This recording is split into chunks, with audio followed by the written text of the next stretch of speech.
ભવાની સેવા group charitable trust દ્વારા આજે વૃંદાવન ગૌશાળામાં નિરણ આપવામાં આવ્યું। ગોમતીજીના કાંઠડે ને સમુદ્રના સીમાડે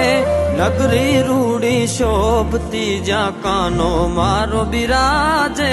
જગતનો ઈ નાથ મારો સાંભળ્યો છે રાજા જગતનો ઈ નાથ મારો સાંભળ્યો છે રાજા એ દ્વારિકાનો